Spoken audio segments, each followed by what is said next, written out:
Hablemos de Circo, espacio virtual de diálogo y reflexión.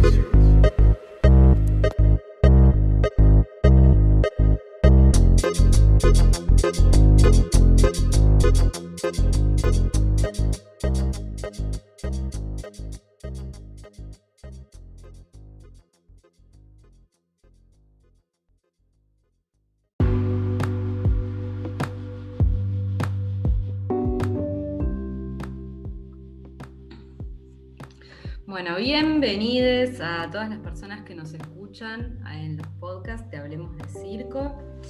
Hoy tenemos a un nuevo entrevistado directamente desde Ecuador. Estoy muy emocionada porque es la primera vez que vamos a hacer una entrevista a alguien de Ecuador en Hablemos de Circo. Así que le voy a dar la bienvenida a Luis Miguel Callao. ¿Cómo andas, Luis Miguel? ¿Todo bien? Hola, Noé, bien. Muchas gracias por la invitación. Gracias por dar este espacio para descubrirnos, para conocernos. Muy bien, gracias. Bien, buenísimo. Bien, Luis, es divertido porque con Luis nos estamos conociendo ahora, entonces como que va a ser como una experiencia bastante horizontal para todos en ese sentido de que nos vamos a ir conociendo a lo largo de este podcast. Contanos un poco de vos, Luis. ¿Quién es Luis? Bien, mira, ahora creo que, nada, antes que todo, una persona más, ¿no? Una persona más que bueno, está construyendo arte, construyendo desde su lugar, que tuve como el acercamiento al circo. Realmente al circo ya un poquito más grande de edad, pero como la acrobacia la empecé súper chico. Tenía 7 años cuando empecé a hacer gimnasia artística y eso fue como la niñez y la juventud. Y nada, después como que ya terminando el colegio y eso decidí parar porque, bueno, no veía como mucho futuro en la vida deportiva, ¿no? Profesional era también a la época un poco más complejo. Me dediqué a otras cosas, entré a estudiar en la universidad y bueno, cosas de la vida. Conocí gente de circo que me decían, ven a hacer acrobacia con nosotros y bueno, un poco ahí me fui como acercando a ese lado. Con unos proyectos que había acá en Ecuador, que justo empezaba como el proyecto de circo social, entonces yo me acerqué, pero nada, era como encuentros súper puntuales. Y fue creciendo un poquito el interés. Terminé viajando a Argentina, donde, bueno, ahí estuve 2 años y me acerqué mucho a unas escuelas de circo. Estaba La Arena con Gerardo Hochman ahí. También me acerqué a esta escuela que estaba el Coreto, que justo en esa época estaban haciendo como estos procesos de institucionalizar las escuelas de circo, meterlas dentro de carreras. Entonces estaba esa Universidad 3 de Febrero. Bueno, me acerqué ahí y gracias a ellos en un festival conocí el Polo Circo. Justo eran las primeras ediciones en Buenos Aires y conocí a la Escuela Nacional de Circo en Francia. Y bueno, yo como que había visto cosas de circo y un poco iba descubriendo, pero no realmente grandes producciones ni nada, sino más como la práctica que venía desde mi trayectoria de acróbata. Y nada, de pronto fue como, wow, ¿y qué es esto? Porque había muchas compañías y estaba la escuela y yo me enamoré. Entonces ahí un poquito me acerqué a la directora de la escuela, de Ronnie Subois, y dije, oye, yo me quiero ir al circo, ¿no? ¿Cómo se hace? Me dice, no te unes al circo, hay que audicionar para la escuela, eso. Y yo así, bueno, audicionemos y nada, se abrió la puerta, súper chévere, o sea, pude audicionar. Bueno, por suerte tenía como una buena trayectoria, una buena base técnica y como que pude entrar bastante. Después aún no entiendo cómo entré, no hablaba francés, cero, así como todo bien.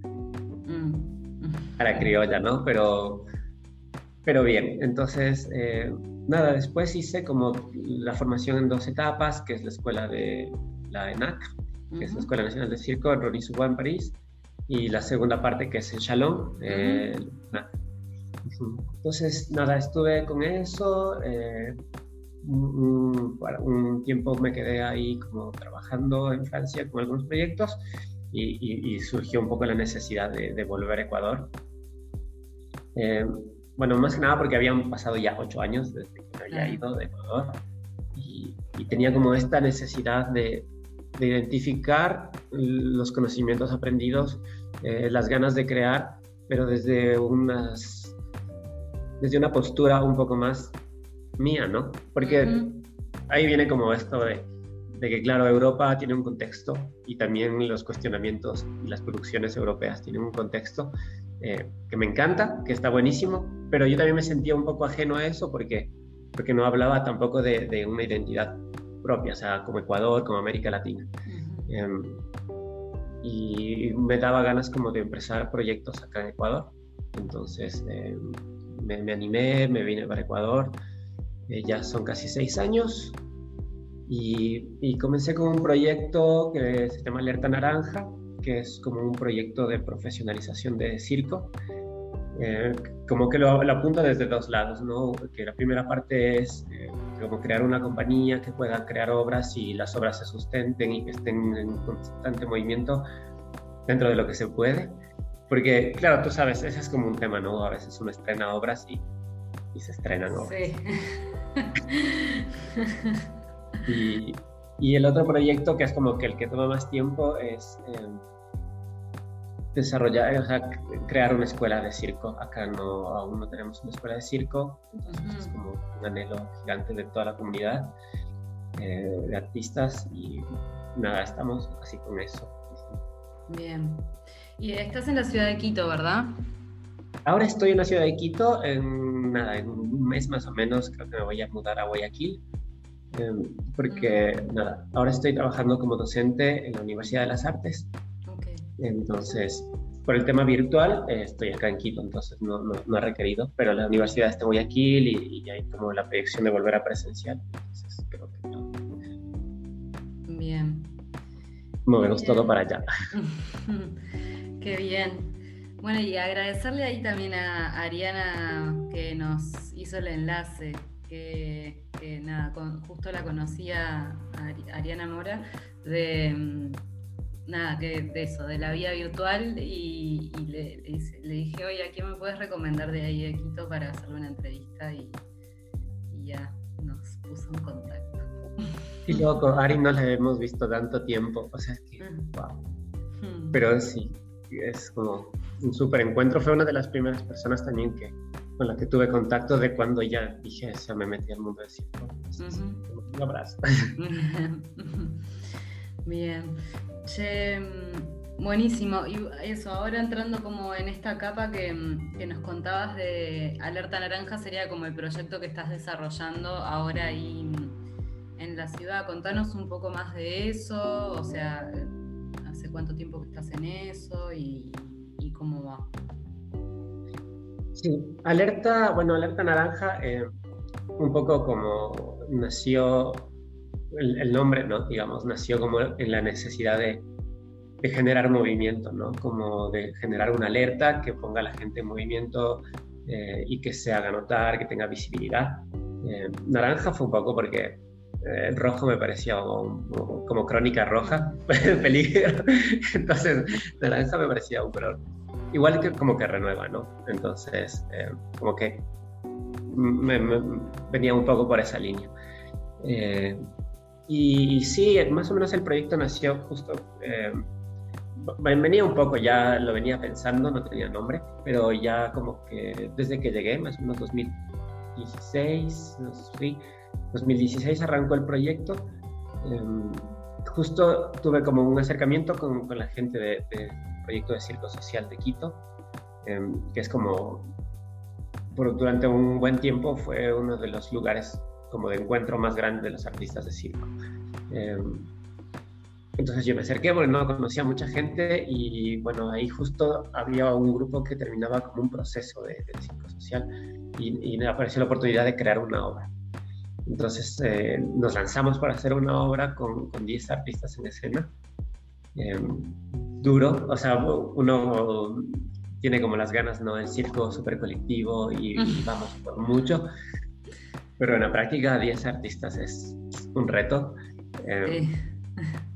Pero nada, igual esa obra se llama Dentro de la maleta, la estuvimos girando 2 años, que tenía como un formato así súper, los números, ir entrelazándolos, más como en ese sentido, pero era como una manera de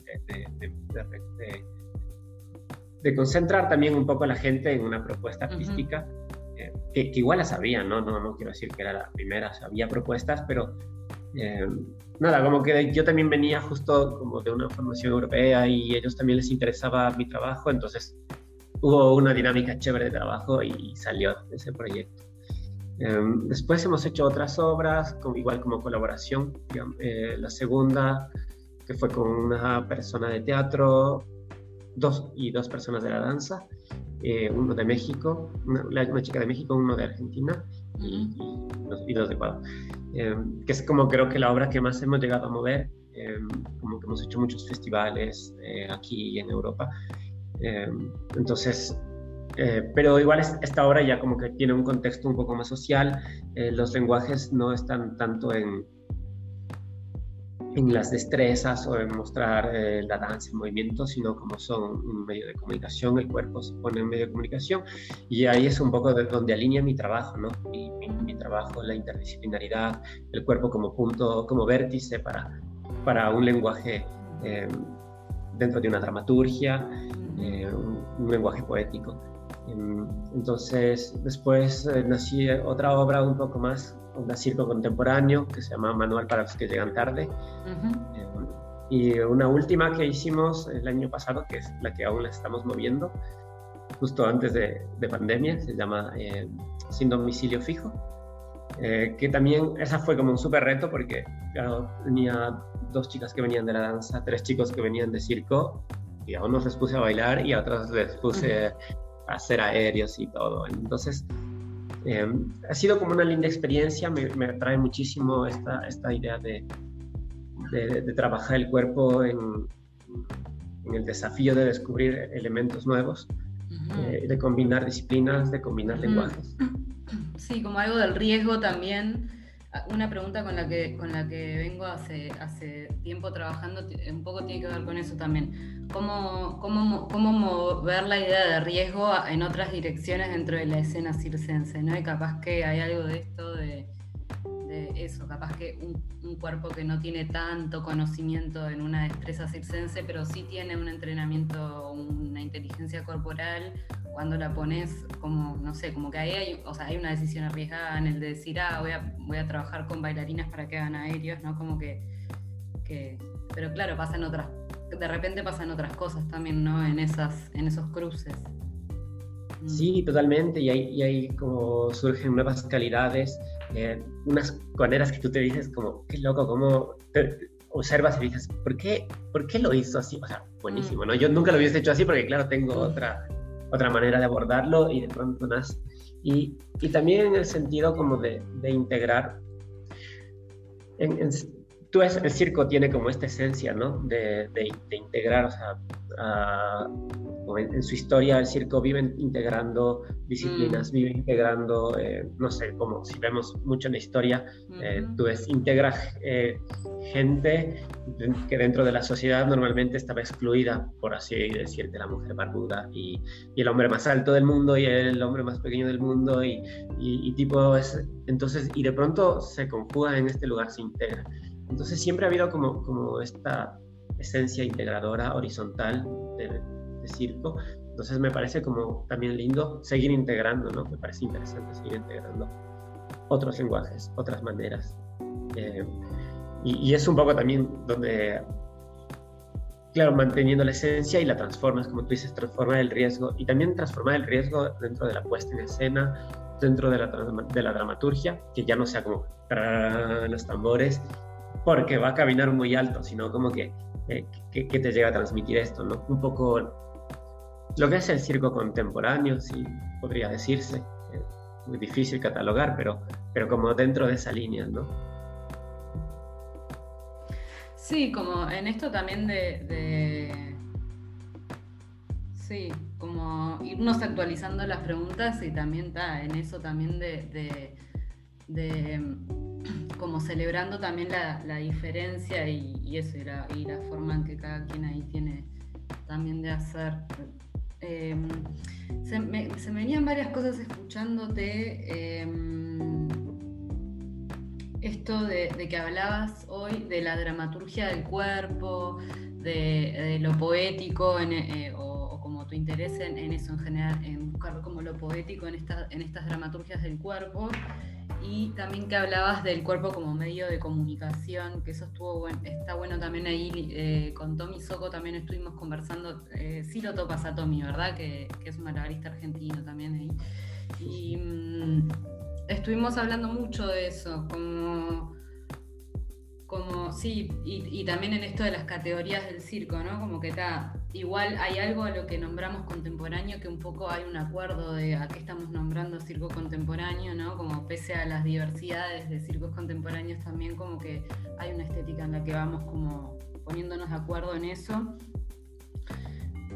Que para mí es un desafío, por ejemplo, en ese sentido, a nivel latinoamericano, como realmente como que siento que a veces esa identidad de circo latinoamericano está un poco tenida como por la estética europea de lo que es el circo contemporáneo, ¿no? Y que de repente también viene un poco ahí ese origen, pero bueno, cómo resignificarlo ahí. Y me daban ganas de preguntarte un poco por esto, que nos cuentes un poco más. Aparte dijiste que esto también lo vinculo con mi investigación, no sé si tiene que ver con tu trabajo docente en la universidad, que también nos contaste que habías hecho la universidad, no sé si vinculado a las artes concretamente o han sido otras cosas, pero bueno, un poco traer esta información de las dramaturgias poéticas del cuerpo y las comunicaciones. Sí, mira, así como yendo un poco al tema contemporáneo, ¿no? Siempre es el planteamiento, ¿hasta cuándo es contemporáneo? O sea, porque en algún momento vamos a dejar de ser contemporáneos y vendrán otros contemporáneos o actuales.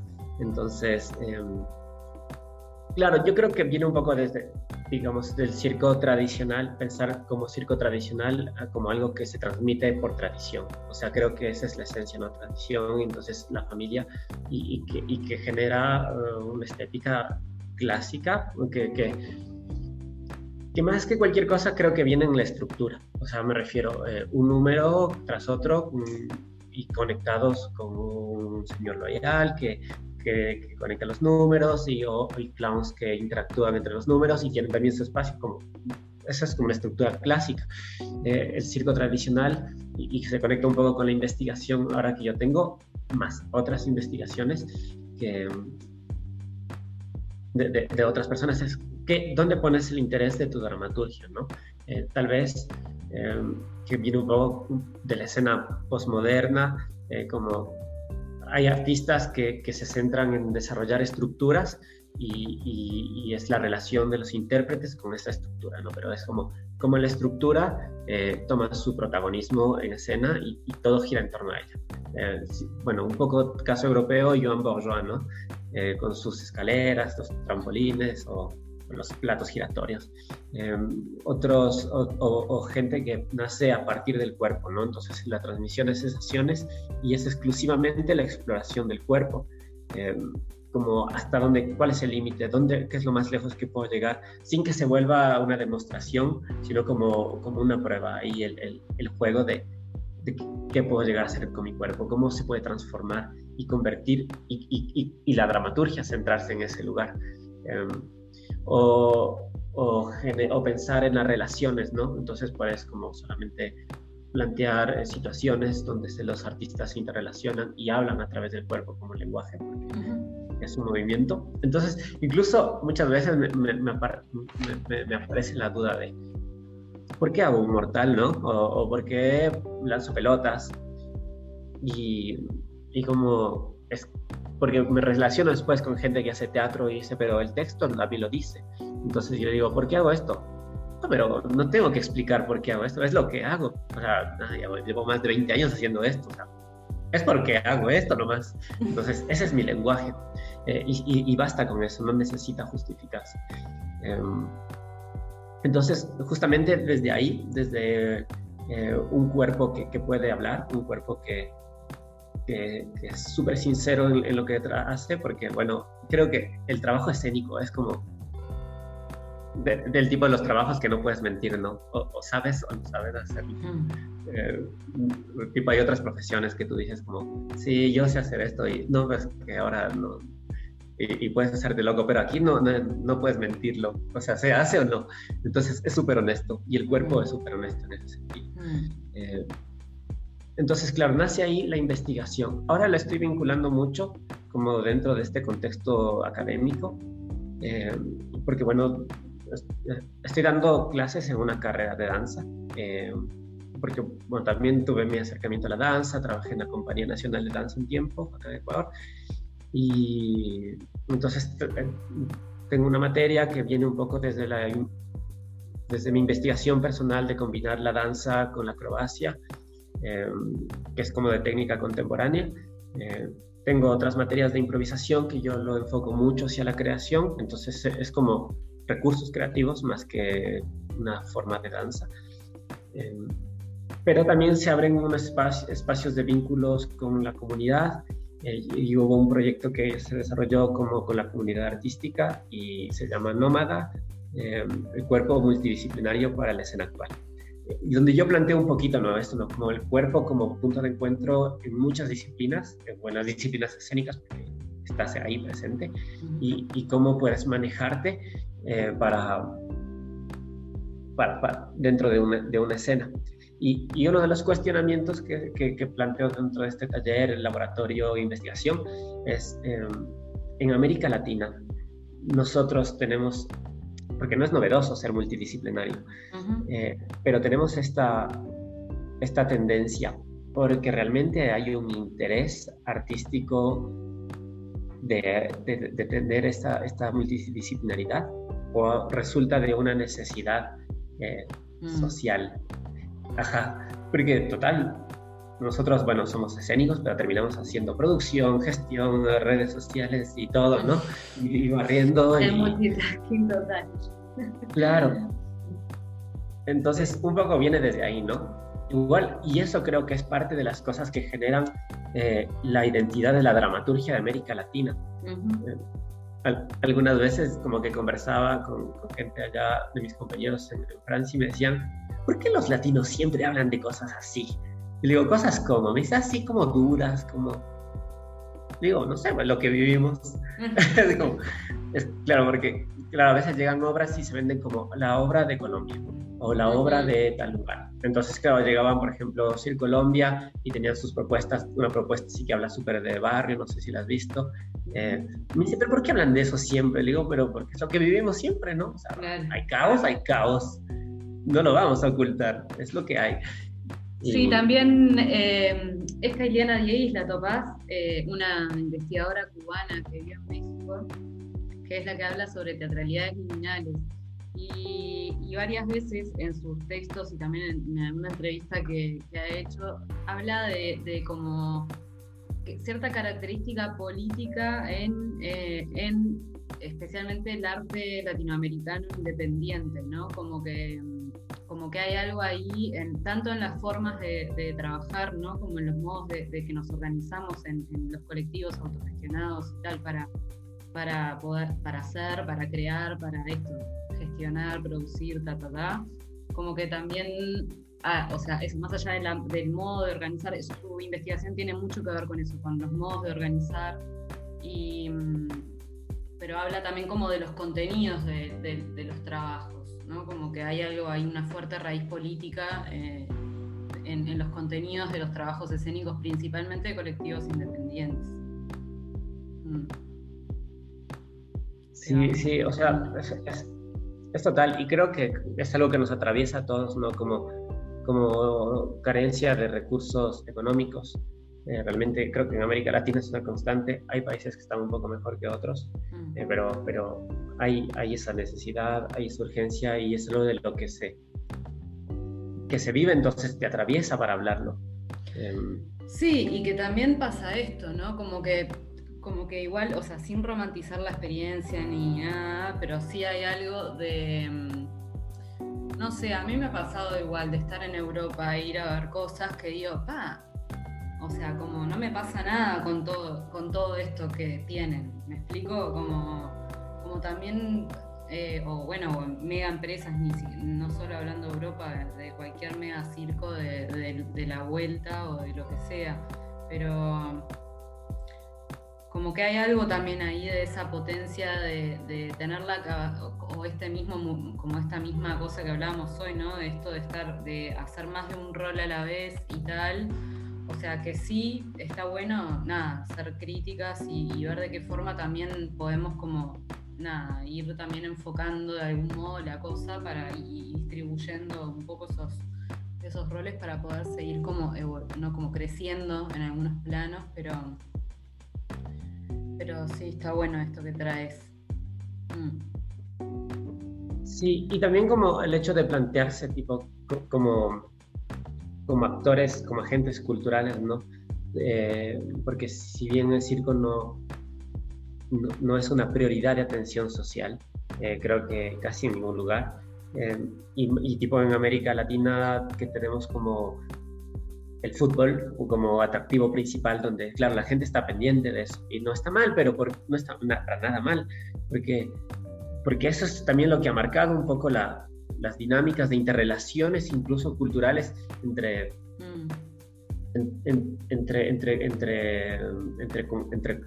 sociedades, porque es común, los códigos son claros y todo el mundo lo juega y es súper horizontal, aunque el circo también podría hacerlo, pero claro, es como la manera de ser accesible. Tal vez la práctica se vuelve un poco más compleja y por eso la práctica amateur, ¿no? Y por eso también no tiene tanto impacto como podría tener otras disciplinas. Pero creo que también hay un compromiso actual, ya que estamos en estas, no podemos culpar a la sociedad y decir como, la gente no conoce el circo, mal, muy mal. No, la gente no conoce y no tiene por qué conocerlo. Entonces, es como también el trabajo de gestión, de producción, de visibilizarnos, ¿no? De decir, hey, estamos aquí, mira, hay estas cosas chéveres que podemos hacer y tú puedes disfrutarlas. Entonces, también hay como, creo que por ejemplo, y ahora me encanta que se abran estos espacios porque podemos crear redes y plataformas desde las cuales nos podemos apoyar. Entonces, un súper aplauso y te agradezco una vez más por estos espacios, porque claro, acá es donde llegamos a construir y llegamos a reflexionar y nos podemos como súper, tal vez hasta con problemas tan iguales, tal vez en lugares distintos del desarrollo, de la historia, ¿no? Más que, como no por decir, está más desarrollado que esto. Y a poder aprender de nosotros mismos. Por ejemplo, países que ya tienen escuelas de circo resultan ser como un ejemplo para nosotros. Mira, que yo veo que hay muchos casos, por ejemplo, algo muy loco que aparece son los proyectos de circo social en América Latina. Uh-huh. Muchas de las escuelas que aparecen en América Latina nacen de proyectos circos sociales, como no ocurre en Europa. Entonces ya es algo que trasciende en nuestra evolución, ¿no? Entonces, si el circo nace de proyectos sociales, siempre va a tener un vínculo social aún más grande, creo. Total. Y ¿cómo están ahí en Ecuador? ¿Cómo está todo por ahí ahora? ¿Qué tal? ¿Cómo fue? ¿Cómo viene siendo estos 2 años de pandemia? 1 año y cacho de pandemia. ¿Qué te digo? Bueno, creo que ha sido súper durísimo para todos, porque ya de por sí venía siendo complicado manejarse, porque la estructura acá ya como no hay muchos espacios donde se pueda presentar propuestas, no hay tanto apoyo para la disciplina, para circo, o sea, sí, para las artes escénicas poco, pero aún más. Y las estructuras políticas son de apoyo de políticas culturales no son las óptimas, pero bueno, como en ningún lugar. Cada vez, por ejemplo, gente que tenía sus ruedos o propuestas un poco en la calle, en las plazas, se veía más limitadas por ordenanzas municipales. Con la pandemia fue devastador. así realmente nadie sale, no se podía abrir espacios para impartir clases, por ahí tal vez algunos que teníamos como un espacio un poco más grande, al aire libre, en un momento pudimos como gestionar algunos talleres, pero realmente se paró durísimo, los teatros recién se están activando. Igual hay como, yo quiero pensarlo, ¿no? Como que es una nueva oportunidad. Porque, bueno, aparte de eso, durante la pandemia mucha gente se lanzó a hacer proyectos audiovisuales, que una vez más es reinventarnos, porque nada, yo, por ejemplo, hice un par de cosas, pero yo no soy videasta ni nada por el estilo, pero entonces fue jugar a aprender eso. Y creo que mucha gente igual. Pero creo que el hecho de estar ahí presentes y de no abandonar ayudó a visibilizar el trabajo, ¿no? Porque la gente estaba viendo, o sea, si bien era muy difícil conseguir un pago por eso, pero la gente estaba viendo el trabajo. Y creo que es como una oportunidad de decir como, hey, acá estábamos y siempre estamos aquí. Entonces, ahora que se está activando un poco, sí hay en cierta manera un poco de respuesta. La gente tiene ganas de salir y creo que, digamos, a nivel de difusión se ha ganado espacio, se ha ganado bastante espacio en presencia. Entonces, los proyectos que se han hecho presenciales, con aforos reducidos, han sido bastante exitosos. Igual hay muy pocos proyectos que se están haciendo por el momento, porque igual es complicado, porque hay que sacar permisos y no está tan bueno, pero se están haciendo cosas. A mí me entusiasma mucho que es como una nueva oportunidad. Eso, pero nada, es súper igual chiquito. Estamos comenzando. Acá en Ecuador es como el circo se ha vuelto tan informal, por así decirlo, en el sentido de que al no tener una institución que avale, que diga, esto es el circo, más allá de una formación con título, ¿no? Pero tener como una institución que represente, es difícil tener esta como seguridad, ¿sí?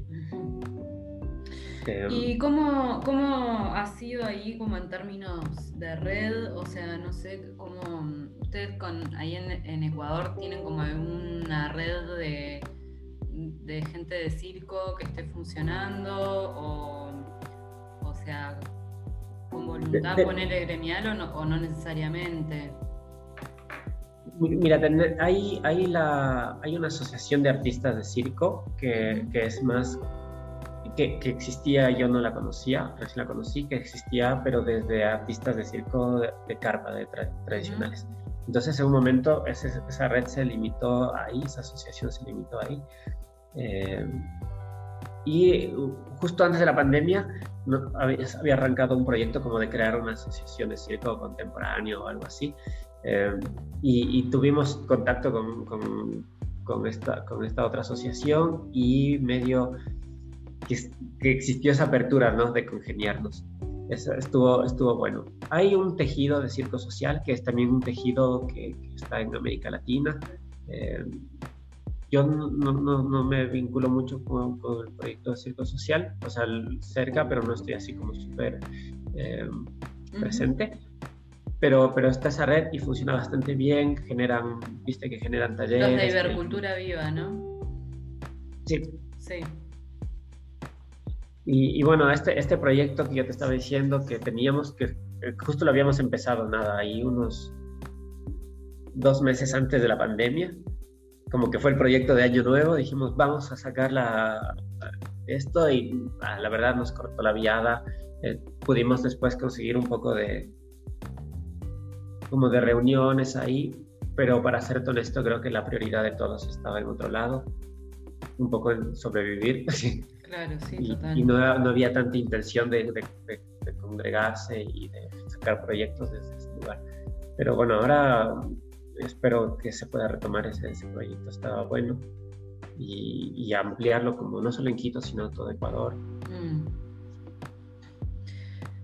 Sí, que ahí me acuerdo que hace años me había contactado una gente de una escuela en Cuenca, puede ser, Vértica. Ahí Creo va. que es vertical, algo así, verticalica. Sí, en un momento tuve como un contacto con ellos ahí por un festival, pero al final no cuadró. Che, Luis, nada, me había quedado como con curiosidad también de Alerta Naranja Circo, como saber si es un proyecto que dirigís vos, si es un colectivo de más gente o si es un colectivo de más gente que lo dirigís tú y que justo estuvimos charlando pila de eso también con Edmar, de cómo los procesos a veces también a lo largo del tiempo se van moviendo pero bueno, me quedé como curiosa si tienen sede o cómo funcionan, si son una compañía que hacen funciones en salas.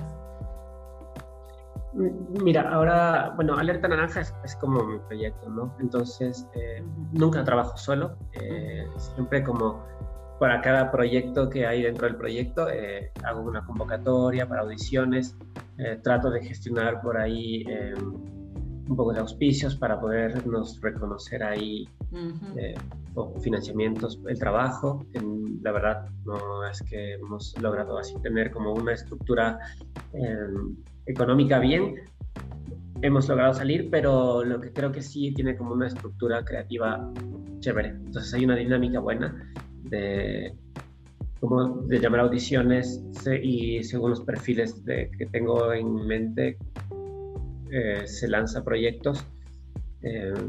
Entonces al principio sí le apuntaba como un poquito más a las salas, entonces hemos estado como en teatros más que nada, y la última producción sí fue como una obra de calle, era una obra con una estructura para calle, lo que sí no como ponemos toda la iluminación y eso está. Entonces es una obra pensada para calle, entonces trato de manejar las dos cosas. Igual creo que ahora un poco vamos calmando el asunto de mucha gente, porque claro, siempre es como elencos de 5, 4 personas y el otro queda 10, pero ahora le bajamos un poquito, estamos solo trabajando a 2, porque bueno, las condiciones no se prestan.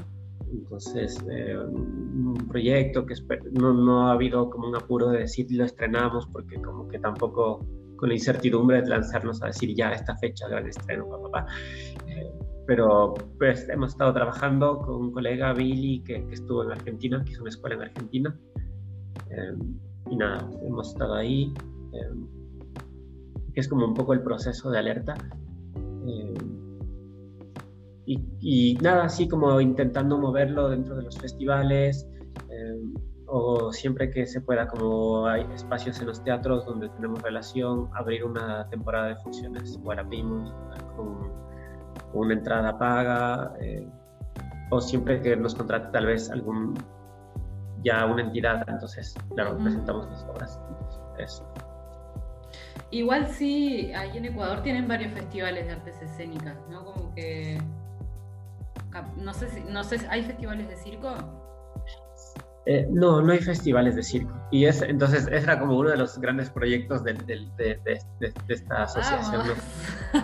Sí, decíamos, este año hay que hacer el festival de circo en Ecuador. Hay tanto por hacer, está todo por hacer.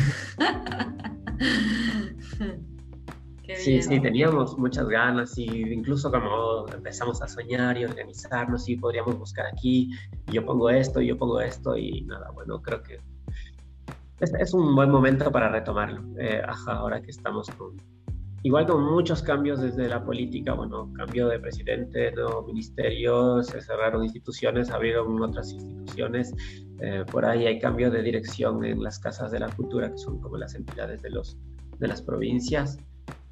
Hay muchos cambios en cultura, esperemos que sean así como para bien. Todo está muy nuevo.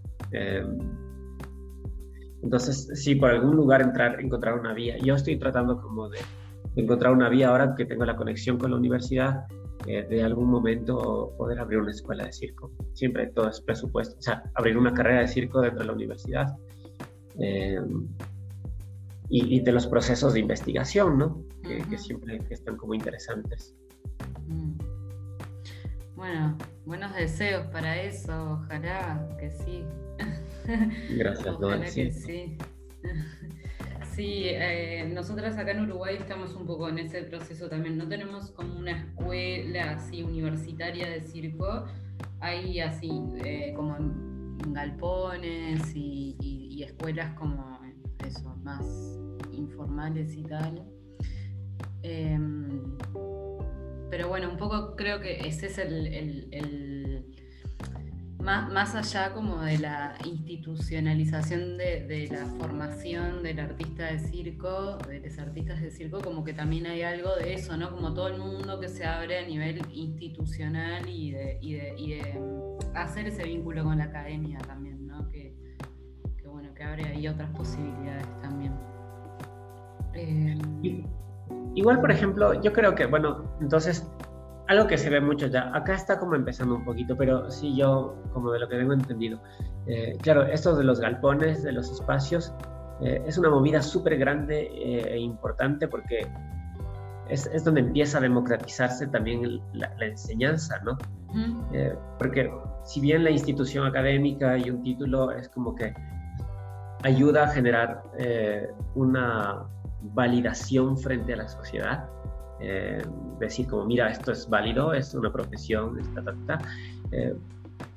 realmente estos procesos de construcción, de vínculo con la comunidad de espectadores, de practicantes, de amateur, de gente que está alrededor del circo, es como que aún más importante, porque tal vez la academia en un momento se aleja tanto y se concentra tanto en ciertos procesos de investigación o de creación o de aprendizaje, ¿verdad? Pero realmente el trabajo, yo creo que importante, esencial, está ahí, ¿no? En lo que está ocurriendo realmente en los galpones, en los espacios, en tantos lugares, en los espacios ocupa, realmente ahí es donde se gestiona y se resiste como proyectos artísticos, culturales. Sí. Entonces... Sí, y bueno, eso, no, por ejemplo, acá como que también está totalmente alineada a esto que traías de que hay un fuerte vínculo ahí también con lo social, ¿no? Y bueno, una de las instituciones más como eso, de más tiempo que tenemos acá, que es el Picadero, no sé si has escuchado nombrar, también, o sea, el Picadero, o sea, además de su recorrido como espacio cultural y formativo para la comunidad artística, es un referente a nivel institucional de psicosocial y está súper vinculado ahí con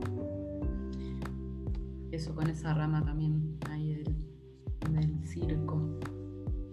Sí, yo creo que, es entonces, te digo, son como los ejemplos como de otros países que tienen otras instancias ya que hay que conseguir. Por ejemplo, nosotros, bueno, acá ahora no tenemos tanto como un proyecto así icónico. Bueno, estaba lo que te decía, el Circo Social, un poco una administración porque pertenecía a la alcaldía, como que lo desintegró, lo transformó, lo llevó hacia otro lugar el proyecto, entonces como que el ámbito circo se desvinculó por ahí, entonces quedó como un bache ahí. Yo, por ejemplo, de lo personal desde Alerta Naranja, bueno, no tengo una sede, o sea, vivo un poco fuera de la ciudad de campo, entonces tengo como espacio, entonces nada, aquí paro mi estructura y viene la gente, pero claro, no es como la sede de circo y resulta, aún sigue siendo una casa. Quisiera en algún rato que pueda existir. No sé, y también me queda con mucha curiosidad cómo fue el tema pandemia o sea, ya donde ustedes, cómo han salido, o sea, también porque, claro, he hablado muy poquito con gente de otros países. Sí, acá Uruguay, o sea, fue curioso porque como que llegó muy rápido, o sea, las primeras cepas de COVID llegaron muy rápido, entonces como que se cerró todo. O sea, yo me acuerdo que estaba en México cuando empezó la pandemia y justo tenía mi pasaje de regreso a Uruguay y acá en Uruguay ya estaban cerrando todo y allá en México no, o sea, como que era otra situación. Y bueno, nada, ya después sí pasó todo lo que ya sabemos, que el mundo paró como 3 semanas y después siguió como que nada, se siguió extendiendo y todo, o sea, pero eso, como que aquí recién la ola más fuerte, digamos, o sea, fue hace poco, no fue hace tanto. Entonces como que hubo un montón de meses hubieron como así, fueron como, sí, de abril a agosto, que todo lo cultural, o sea, estuvo totalmente cerrado.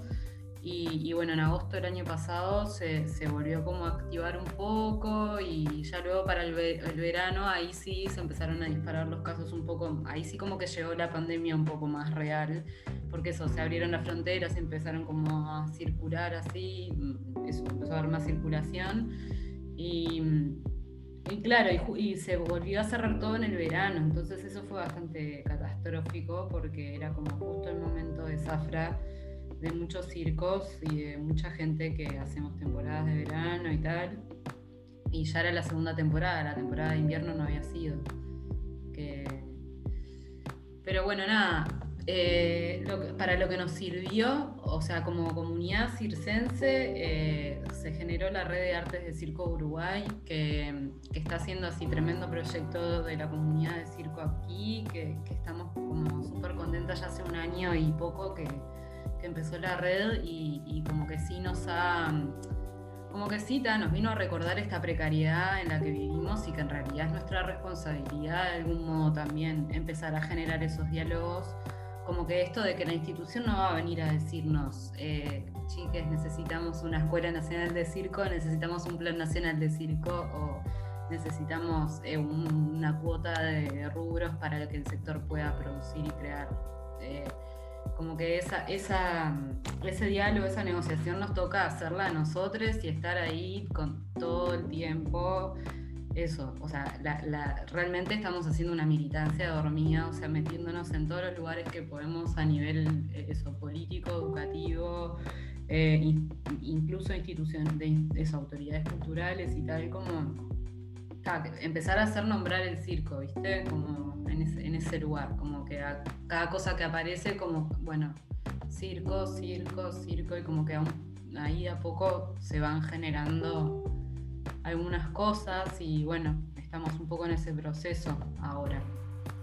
Como empezando a imaginar un plan nacional de circo, ese es nuestro deseo, a ver, de acá a 5 años. A ver si llega. Qué buenísimo, y ojalá que sí. Mucha suerte con eso. Creo que es ya un paso súper importante como de asumirse, ¿no? O sea, es esto y vamos. Nosotros estamos en ese proceso, creo, aún como de identificarnos. ¿Sabes qué? Ahora que hablabas como del tema de la gente que se mueve y eso, creo que no sé si te ubicas como un circo tradicional de los hermanos Fuentes Gasca, no sé. Uh-huh. Ya. Creo que les cogió la pandemia, se quedaron varados acá en Ecuador. Y ellos, claro, el circo paró, se guardaron las carpas, y estaban todos acá.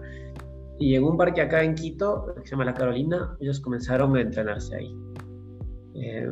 Y fue súper chévere este movimiento porque, claro, ellos iban, se entrenaban y de pronto comenzó a llegar gente a decir como, hey, puedo entrenar contigo. Y de pronto se hizo una gran comunidad ahí entrenando en el parque hasta que, siempre y cuando la policía permitía. Así, como, claro, por el tema de aglomeración, ¿no? Como, hey, mucha gente, cuidado.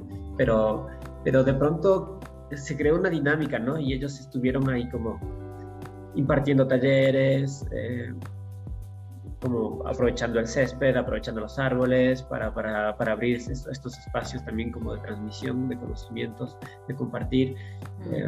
Y después dije, qué loco, mira, no, como... O sea, igual, como gracias a las redes, ¿no? Ellos estaban publicando, la gente que publicaba, que estaba ahí, se hizo como bastante comunidad. Y yo siento que la gente que practica circo, que estaba como en esta transición de amateur profesional, como que se dio una vuelta de tuerca, ¿no? Y dijo, mira, tú, también como tener el contacto con un poco de gente profesional, porque eso tal vez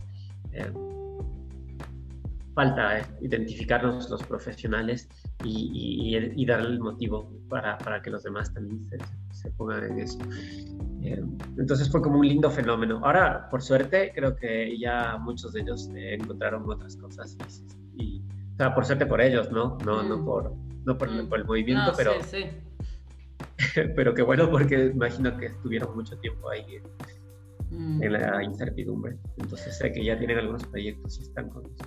Sí, que en la medida de lo posible también está bueno poder generar esos lazos ahí entre el circo contemporáneo y el circo tradicional, porque eso, más allá de las distancias estéticas, ponerle en algunas cosas y metodológicas o lo que sea, eso, más allá de las distancias también hay muchas cosas en común y eso.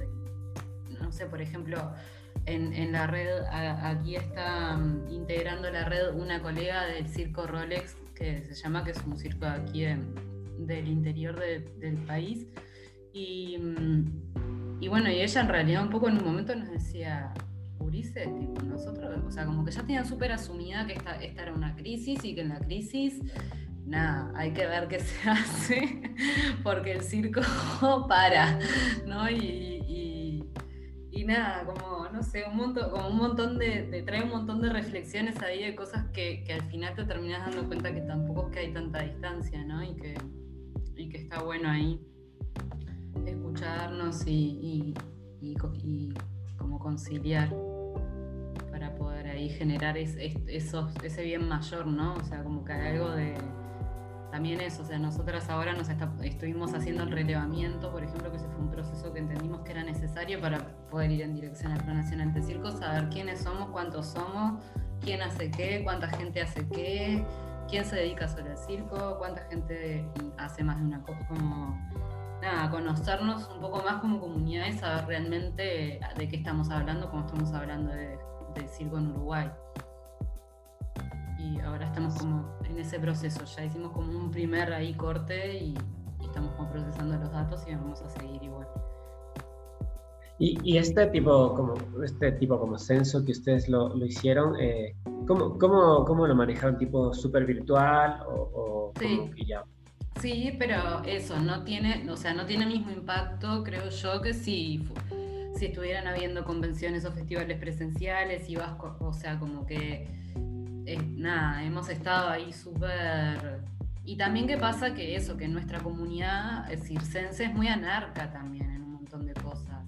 Entonces hay mucha gente que no tiene ganas de llenar un formulario en donde le preguntan datos de sus ingresos. O sea, lo que pasa es que, claro, para poder hacer un relevamiento y entender cuáles son las características de nuestro trabajo y cuánta gente trabajamos en negro y cuánta gente trabajamos con un aporte, como que hay un montón de cosas que es necesario saber para poder pensar en políticas públicas, pero claro, a su vez del lado, digamos, del otro lado es como decís, pero me están como genera un poco como de incomodidad ese tipo de preguntas de repente, pero